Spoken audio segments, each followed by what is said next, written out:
PDM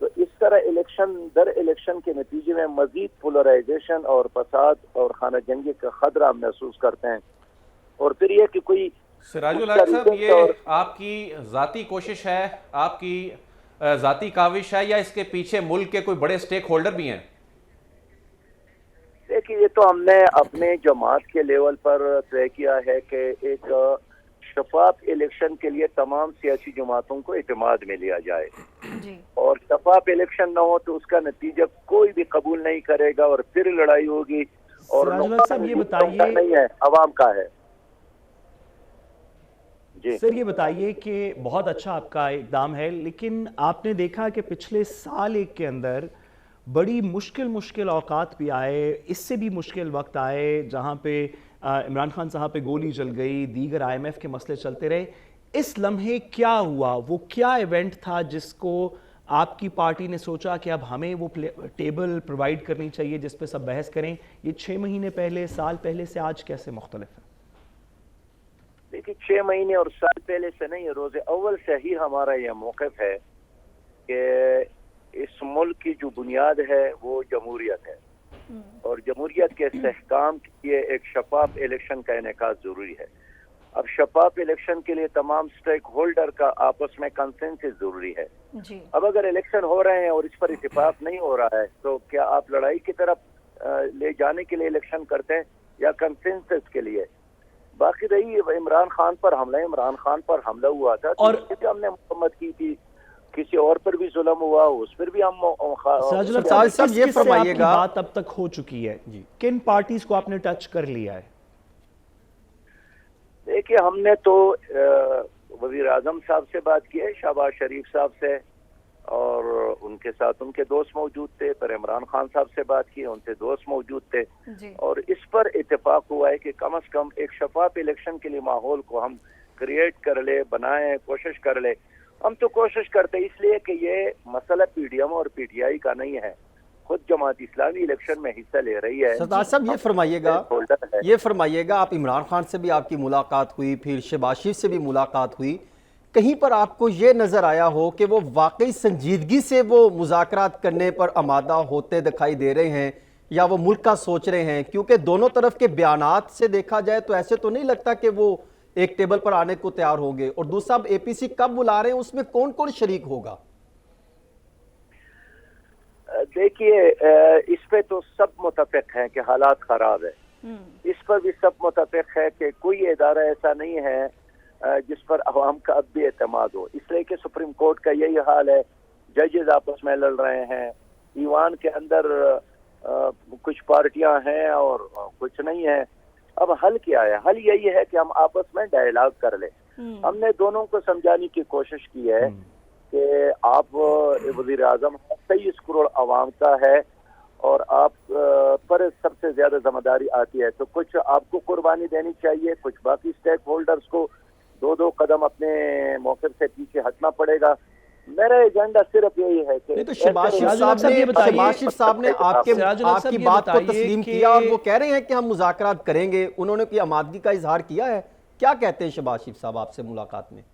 Shahbaz شریف صاحب کے ساتھ ان کے دوست موجود تھے اور انہوں نے کہا کہ ایسا کوئی پازیٹیو راستہ نکلتا ہے تو ہم ویلکم کریں گے. ٹھیک ہے، اس میں انکار کیا نہ. سراج الحق صاحب یہ بتائیے کہ جب لاسٹ ٹائم آپ کو یاد ہے APS پشاور کے بعد جب ایک APC ہوئی تھی جس میں ریاست کی فورسز نے تمام پارٹیز کو اکٹھا کیا تھا کچھ بنیادی چیزوں پہ، اس میں سے ایک نیشنل ایکشن پلان بھی نکلا تھا. اس APC کے اندر ریاست کے انسٹیٹیوشنز بھی شامل تھے، سیاسی پارٹیز بھی شامل تھیں. آپ کی APC کے اندر جو آپ بلانے جا رہے ہیں، کیا آپ ریاست کے انسٹیٹیوشنز کو بھی دعوت دے رہے ہیں کہ وہ اپنے ریپرزینٹیٹیوز بھی بھیجیں، یا یہ صرف سیاسی عمل ہے؟ دیکھیں، اگر ریاستوں کے سے آپ کا مطلب اسٹیبلشمنٹ ہے، اسٹیبلشمنٹ کے بارے میں ہمارا میں جوڈیشری اور اسٹیبلشمنٹ دونوں کی بات کر رہا ہوں. ہم دونوں سے یہی کہتے ہیں کہ وہ غیر جانبدار رہے، سیاست میں مداخلت نہ کرے، اپنے اس تاثر کو ختم کرے، تو یہ ان کا بڑا احسان ہوگا.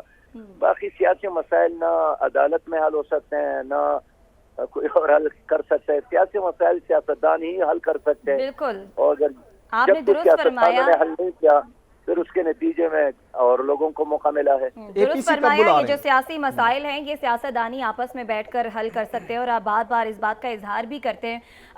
بڑا اچھا اور نیک نیتی سے آپ نے ایک سٹیپ لیا. اگر ہم دونوں جماعتوں کو دیکھیں جو ان کے نامنی سامنے آئے ہیں, مسلم لیگ نون سے سعد رفیق ہے, ایاز صادق ہے, اسی طرح سے تحریک انصاف نے بھی 3 افراد کی 3 رکنی کمیٹی بنائی ہے جو مذاکرات کریں گے آپ کی جماعت سے.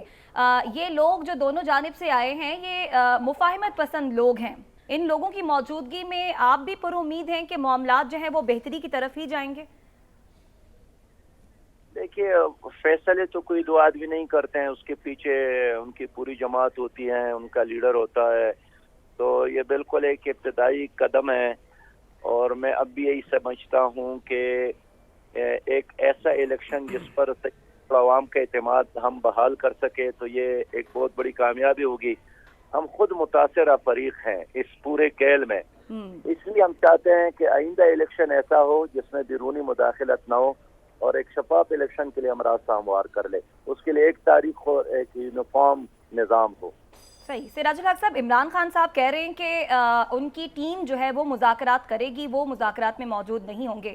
آپ کہہ رہے ہیں کہ اے پی سی عید کے بعد ہوگی, تو اے پی سی میں جب شہباز شریف موجود ہوں گے تو ہم دیکھیں گے کہ عمران خان بھی اس میں شرکت کریں گے یا پھر تحریک انصاف کی جانب سے ان کے نمائندہ جو نامینیٹڈ ہوں گے وہ آئیں گے؟ بہن ابھی تو بالکل پہلا قدم ہم نے اٹھایا ہے. اے پی سی کا ابھی ہم نے تاریخ بھی اناؤنس نہیں کیا ہے تاکہ ہم پہلے مرحلے میں ایک دوسرے کو سمجھنے, ایک دوسرے کے نقطہ نظر کو لینے کی کوشش کریں. جس طرح آپ نے مذاکرات کا ایک ٹیبل فراہم کیا, میڈیوکر والا رول پلے کر رہے ہیں. زرداری صاحب بھی ایک انٹرویو میں یہ بات کر چکے کہ ان کی جانب سے بھی کمیٹی تشکیل دے دی گئی اور وہ بھی چاہتے ہیں مذاکرات ہوں. تو کیا وہ پہلے اپنی یعنی پی ڈی ایم جماعتوں کو اعتماد میں لینے کی کوشش کر رہے ہیں؟ ایسی صورت میں جب آپ ان کے پاس جاتے ہیں اور آپ ان سب کو بلائیں گے, جبکہ پی ڈی ایم میں ہی ایک گروپنگ ہے, تقسیم ہے, تو آپ سب کو کیسے اکٹھا کرنے میں کامیاب ہو سکیں گے؟ کون سا آپ نے لاہے عمل اپنے جو ہے وہ تمام جماعت سے جب آپ کا ایگزیکٹو بورڈ کا اجلاس ہوا اس میں آپ نے کوئی طے تو کی ہوں گی کچھ شرائط؟ پیارے بھائی دیکھیے, ہر پارٹی کا اپنا ایک ایجنڈا ہے, اپنا ایک نظریہ ہے, اپنا ایک پروگرام ہے اور اپنے مقاصد ہے. اس وقت جو ایک کامن چیز ہے وہ الیکشن ہے. وہ الیکشن میری بھی ضرورت ہے, وہ پی ٹی آئی کی بھی ضرورت ہے, وہ پی ڈی ایم کی ضرورت ہے. اس ایک نقطے پر ہم جس سے بھی چاہیں گے انشاءاللہ بات کریں گے اور آگے جانے کی کوشش کریں گے تاکہ سب جماعتوں سے آپ بات کریں گے اور آگے جانے کی کوشش کریں گے. بہت شکریہ. امیر جماعت اسلامی سراج الحق صاحب ہمارے ساتھ موجود تھے. عدیل وڑائی صاحب آپ کی جانب بھی آئیں گے. سراج الحق صاحب سے جب بات ہو رہی تھی تو اس سے پہلے سعد رسول صاحب کا کامنٹ لے رہے تھے اور یہی بات کر رہے تھے کہ کسی کو درمیانی رستہ نکلوانا پڑے گا, کوئی ایک ایسا فریق ہوگا جو سب کو میز پر لے کر آئے. سراج الحق صاحب, امیر جماعت اسلامی وہ جماعت جو ان سب کو ایک میز پر لانے کے لیے کوششیں کر رہی ہے. اے پی سی بلانے کا بھی اعلان کیا عید کے بعد. آپ کو یہ کوششیں کامیاب ہوتی ہوئی دکھائی دے رہی ہیں؟ دیکھیں جو کوشش کی جا رہی ہے نا وہ درمیانی راستہ یہ نکالنے کی کوشش کی جا رہی ہے کہ جس میں اگر مئی میں انتخابات نہیں ہیں تو اکتوبر میں بھی نہ ہو, اس سے پہلے انتخابات ہو جائیں اور اکٹھے انتخابات ہو جائیں. آصف علی زرداری اس حوالے سے وہ قائل ہیں اور وہ اس کے سب سے بڑے حامی ہیں. سراج الحق صاحب بھی اس کے لیے کوششیں کر رہے ہیں. ایسے لگ رہا ہے کہ جو انتخابات کا جو معاملہ ہے, اکتوبر سے پہلے انتخابات کا معاملہ یا ایون الگ الگ انتخابات کا معاملہ, ایسے لگ رہا ہے اس میں نون لیگ کہیں تنہا نہ رہ جائے. اس میں کیونکہ صرف نون لیگ وہ جماعت ہے اور کسی حد تک مولانا بھی, لیکن سب سے زیادہ جو اس پہ فوکس کر رہے ہیں, سب سے زیادہ جو زور لگایا جا رہا ہے نون لیگ کی جانب سے کہ انتخابات ایک تو ابھی کسی صورت ہوں ہی نہ, اگر ہوں تو پھر اکٹھے ہوں. اب سپریم کورٹ آف پاکستان میں کل یہ چیز واضح ہو جائے گی جب یہ فنڈز کا معاملے پہ جو کل کی ڈیڈ لائن ہے یہ گزرے گی. ابھی تک کوئی ڈیولپمنٹ نہیں ہے, ابھی تک کوئی آثار نظر نہیں آ رہے اس وقت تک جب یہ پروگرام لائیو جا رہا ہے کہ رقم ملنے کے حوالے سے, لیکن کل دیکھتے ہیں کہ کیا ڈیولپمنٹ ہوتی ہے. تو اس میں ایک خبر میں یہ بھی آپ کو دیتا چلوں کہ کچھ قوتیں یہ کوشش کر رہی ہیں کہ انتخابات اگر مئی میں نہیں ہوتے تو اکتوبر سے پہلے ہو جائیں, اکٹھے ہو جائیں, اور ضروری نہیں کہ وہ ان قوتوں میں اسٹیبلشمنٹ کی بات کر رہا ہوں, اس میں اور بھی کچھ جو ہیں وہ قوتیں اس حوالے سے جو ریاست کے ستونوں میں سے ہی ہیں کہ اگر کوئی ایسا درمیانی راستہ نکلتا ہے, کیونکہ دیکھیں سپریم کورٹ آف پاکستان جو یہ فیصلہ دے چکی ہے, انتخابات نہ کرانے والے معاملے پہ آپ سے دوبارہ اسی سارے معاملے پر بات کرتے ہیں. جو خبر ہے وہ ڈیٹیل اس کی آپ سے مزید لیتے ہیں. حسن, آپ کی جانب آتے ہیں. سراج الحق صاحب کی کوشش ہے کہ حکومت کو اکتوبر سے پہلے اور تحریک انصاف کو مئی کے بعد انتخابات پر راضی کر لیا جائے, تو آپ کو یہ دونوں جماعتیں راضی ہوتی بھی نظر آ رہی ہیں؟ دیکھیں, جتنے سنگین سیاسی حالات ہو چکے ہیں اور برانی کیفیت چلتی دکھائی دے رہی ہے, ایسے میں مجھے تو نہیں لگتا کہ یہ تمام سیاسی جماعتیں جو ہیں وہ مذاکرات کے ٹیبل پر آنے کو تیار ہوں گی. اور اس میں تو کوئی شک نہیں ہے, جماعت اسلامی کی ہمیشہ سے تاریخ رہی ہے کہ یہ جب بھی کوئی ایسا معاملہ آیا, اور پہلے بھی یعنی آج سے چند عرصہ پہلے بھی ہم نے دیکھا کہ یہ عمران خان صاحب کے پاس آئے تھے. خود سراج الحق صاحب جو ہے وہ اپنے گروپ کے ساتھ چل کر یہاں پر آئے اور انہوں نے آ کے عمران خان کے سامنے رکھا کہ ہم اس کی تحقیقات چاہتے ہیں. جب ان پر فائرنگ کا معاملہ ہوا, اور وہ تو ہمیشہ سے جماعت اسلامی چاہتی ہے ملک اور ریاست اور عوام کے معاملات کو مثبت انداز سے دیکھا جائے, اور یہی معاملہ ہم نے آج چند سیاستدانوں کو بھی دیکھا. اور وہ کیوں دیکھا؟ لاجک ہے نا, عوام کو اس دلیل کی طرف بھی لے کے جاتے ہیں. وہ پہلے یہ ہے کہ ہمارا پاکستان, یہ ایک معاملہ سامنے آیا. اس کے بعد جو سنجیدہ حکمران ہیں ان کی آنکھیں کھلی, ان کے دماغ کھلے, ان کو روشن خیال کی طرف آیا, ان کو اندازہ ہوا کہ ہم محب وطن پاکستان ہے, ہمارا پاکستان ہے, ہم نے اس کو لے کے چلنا ہے. اور پھر دوسرا کیا ہے کہ کل جس طرح ابھی عدیل ورائے صاحب بات کر رہے کہ کل جو ہے وہ سپریم کورٹ آف پاکستان میں بھی معاملہ زیر غور ہے کہ آپ 21 ارب روپے دیں. پہلی بات تو وہ یہ ہے کہ وہ 21 ارب روپے نہیں دیں گے, کیونکہ وہ اسٹیٹ بینک آف پاکستان کہے گا یہ ہم تو حکومت کے تابع ہیں, آپ کیبنٹ سے اپروول لے کے دیں, بجٹ کیبنٹ سے ہوتا ہے تو آپ ہم وہاں سے لے کے دیں. ادروائز پھر ایک نئی لاجک آ سکتی ہے کہ آپ بجٹ بھی پاس کر کے دے دیں تو وہ فیڈرل حکومت بجٹ بھی پاس نہیں کرے گی. اس پہ ایک جو ہے کشمکش ہوتی دکھائی دے گی. البتہ جب یہ چیزیں سامنے آئیں تو اس وقت آپ دیکھیں آصف زرداری صاحب کا انٹرویو, وہ بھی مذاکرات کے ٹیبل پر آنے کی بات کر رہے ہیں. شہباز شریف صاحب مذاکرات کے ٹیبل پر آنے کی بات کر رہے ہیں. مولانا فضل الرحمان صاحب بھی وہ مذاکرات کی بات نہیں کر رہے, لیکن سیاسی ہلچل میں ضرور انہوں نے جو ہے وہ قدم بڑھایا ہے. اور پھر اسی طرح اگر آپ دیکھیں تو باقی کچھ افراد, سراج الحق صاحب بھی میدان میں آئے. اب یہ بنیادی طور پہ تحریک انصاف بھی ہے, وہ بھی مذاکرات چاہتے ہیں. وہ بھی اس وقت مذاکرات چاہتی ہے تحریک انصاف جب ان کے سر سے پانی گزر گیا, جب ان کو اندازہ ہو گیا کہ اگر اکتوبر میں بھی الیکشن نہیں ہوتے ہم کہاں سٹینڈ کریں گے. ایک گروپ, ایک جسے میں کہہ سکتا ہوں کہ کمپنی ایسی ہے پی ڈی ایم جماعتوں میں جو نہیں چاہتی کہ انتخابات ہوں, جو نہیں چاہتی کہ مذاکرات پر آئیں. وہ کون ہے؟ وہ لاجک ہے. لاجک یہ ہے, وہ یہ چاہتے ہیں مولانا فضل الرحمان, مریم نواز شریف اور نواز شریف صاحب اور ان کے چند جو گروپ والے افراد ہیں, وہ اس لیے یہ چاہتے ہیں کیونکہ ان کو اندازہ ہے کہ وہ اب وہ کسی کو لاڈلا نہیں بنانا چاہتے, نہ بننا چاہتے ہیں. ایک گروپ چاہتا ہے کہ ایک کمپنی چاہتی ہے. میں تو کمپنی اس لیے کیوں گا کیونکہ وہ انتخابات کی صورت میں حکمرانی چاہتے ہیں. اگر وہ نہیں آئیں گے, آج انتخابات ہوں, اکتوبر میں انتخابات ہوں, تو پھر تو آپ کے سامنے ہی ہے کون پاپولیرٹی کس کی پوزیشن مضبوط ہے. ٹھیک ہے جی, اس وقت سبھی جماعتیں صادر رسول صاحب مذاکرات کی حامی ہیں. شہباز شریف ہوں یا پھر عمران خان صاحب ہوں یا پھر پی ڈی ایم کی دیگر جماعتیں ہوں, سراج الحق صاحب بھی اس کے لیے کوششیں کر رہے ہیں. اور وہ کہہ رہے ہیں کہ یہ سیاستدان آپس میں مل کر بیٹھے, خالصتاً سیاستدانوں کا مسئلہ ہے اور یہ مل کر مسائل کو حل کریں. موجودہ سیاسی صورتحال میں آپ کو معاملات کچھ بہتری کی طرف جاتے ہوئے دکھائی دے رہے ہیں؟ دیکھیے, مجھے تو بہت سے دیگر پاکستانیوں کی طرح تھوڑا سا ٹیلی ویژن کا اور پولیٹکس کا نیریٹو دیکھ کے کوئی بات سمجھ نہیں آ رہی. ہم نے رولا ڈالا ہوا ہے کہ وہ عمران خان صاحب بھی مذاکرات چاہتے ہیں, وہ شہباز شریف صاحب بھی مذاکرات چاہتے ہیں, وہ جو ان کے دائیں بیٹھے ہوئے تھے وہ بھی مذاکرات چاہتے ہیں, وہ جو کرسی کے پیچھے بیٹھے ہوئے تھے وہ بھی مذاکرات چاہتے ہیں, دروازے کے پیچھے کھڑے تھے وہ بھی مذاکرات چاہتے ہیں. لیکن مذاکرات کوئی بھی نہیں کر رہا, مذاکرات کوئی بھی نہیں کر رہا کیونکہ درمیان میں 2 یا 3 لوگ اس طرح کے. دیکھیں, ہمیں ایک دوسرے کو اور سب سے زیادہ قوم کو بیوقوف بنانا بند کر دینا چاہیے.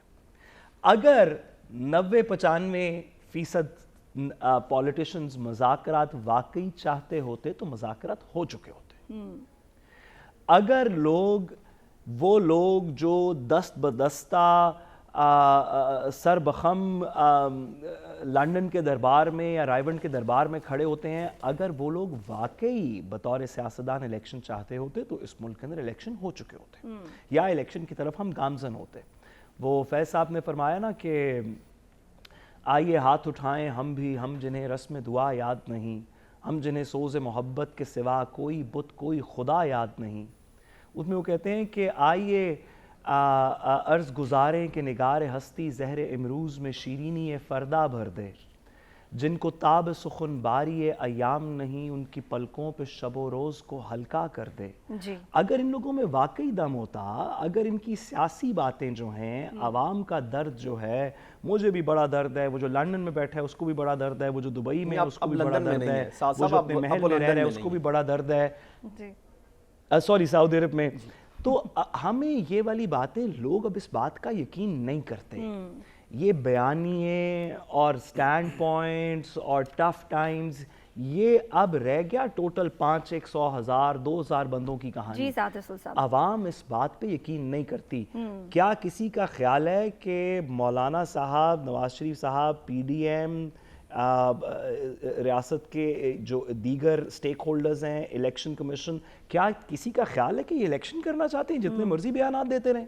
جی اچھا، اگر یہ تو ایسی ہے کہ ایک بندے کو بغیر وجہ کہ میں کہوں کہ میں یہاں سے اٹھنا چاہتا ہوں، بس مجھے چھوڑ دو، مجھے چھوڑ دو، مجھے چھوڑ دو، بھئی کسی نے پکڑا ہی نہیں ہوا آپ کو۔ ٹھیک ہے، اگر آپ الیکشن کرانا چاہتے ہیں تو الیکشن کرا دیں، لیکن اس پہ کنسنسس ہو جائے گا نا، سب جماعتیں مل لوگوں کو بیوقوف بنانا بند کریں یار۔ ٹھیک ہے حسن، آپ کا پوائنٹ پھر مجھے عدیل بڑائی صاحب کے پاس بھی جانا ہے، کیا کہہ رہے ہیں؟ دیکھیں دو چیزیں ہیں، ایک تو وفاقی کیبنٹ جو میرے ذرائع بتاتے ہیں وہ خود اس معاملے پہ تقسیم ہو چکی ہے۔ 11 وفاقی وزراء وہ حکومت سے بنیادی طور پہ انڈائریکٹلی الگ ہو چکے ہوئے، انہوں نے یہ بات کہی ہے کہ یا تو آپ مذاکرات کریں، پیرامیٹرز طے کریں، یا پھر آپ یہ جو ہے وہ کلیئر ہو جائیں، کیونکہ ہم آپ کے ساتھ اس طرح نہیں چلیں گے، مذاکرات کی بات کرتے ہیں، اداروں کو ٹارگٹ کرتے ہیں، شخصیات کو ٹارگٹ کرتے ہیں، اس معاملے پہ بہت سنجیدگی سے غور پایا جا رہا ہے، وہ ان کے مخالف ہو چکے ہوتے ہیں۔ بالکل، اور مذاکرات سے ہی تمام رستے کھلیں گے، تب انہیں اس وقت ضروری ہے کہ تمام جماعتوں کو اہم قومی معاملات پر مل کر بیٹھنا چاہیے۔ عدیل بڑائی صاحب، آپ ایک خبر دے رہے تھے ہمیں، وہ ذرا بتا دیجئے کیا خبر تھی آپ کے پاس؟ دیکھیں کوشش یہ ہو رہی ہے کہ میں یہ کہہ رہا تھا کہ ضروری نہیں کہ وہ قوتیں، وہ اس قوت کا نام اسٹیبلشمنٹ کی ہو، لیکن یہ کوشش ضرور کی جا رہی ہے کہ کوئی درمیانی تاریخ کا رستہ نکل آئے، کیونکہ ظاہر ہے تمام اداروں کو معلوم ہے کہ یہ تصادم کی جو کیفیت ہے یہ ملک کے لیے بہتر نہیں ہے۔ تو یہ جو آئیڈیا سامنے آیا ہے، اور سراج الحق صاحب بھی کوشش کر رہے ہیں کہ کوئی درمیانی تاریخ آ جائے سامنے، کوئی 14 مئی کو اگر نہیں ہو رہے تو یہ اکتوبر سے کم از کم پہلے ہو جائیں، لیکن اس کے لیے ابھی صرف جو رکاوٹ ہے وہ نون لیگ ہی ہے، وہ کسی صورت وہ تو اکتوبر سے آگے لے جانے کے لیے تیار ہیں، لیکن اس میں سب سے بڑی رکاوٹ جو پی ڈی ایم کا اگرچہ حصہ نہیں ہے لیکن حکومت کا حصہ ہے، پاکستان پیپلز پارٹی، وہ یہ طے کر چکی ہے کہ انتخابات اکتوبر سے آگے لے کے جانے کے حوالے سے اور فائنینشیل ایمرجنسی لگانے کے حوالے سے، اسمبلی کی مدت کو بڑھانے کے حوالے سے اگر کوئی موو چلتی ہے تو زرداری صاحب یہ بڑا واضح کر چکے ہیں کہ وہ یہ ساتھ نہیں دیں گے، اور یہ سب سے بڑی رکاوٹ خود حکومت کے اندر سے ہے۔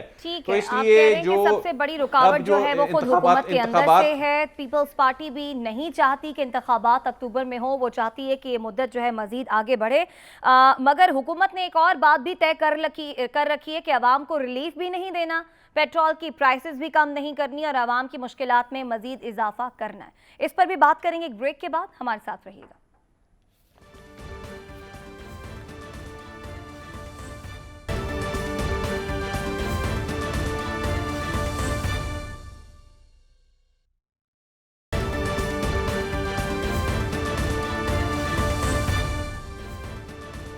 ویلکم بیک ناظرین، عوام کو سبسڈیز اور سستے روسی پیٹرول کے جھانسے میں لگا کر پی ڈی ایم حکومت نے پیٹرول کو تاریخی بلندی پر پہنچا دیا ہے۔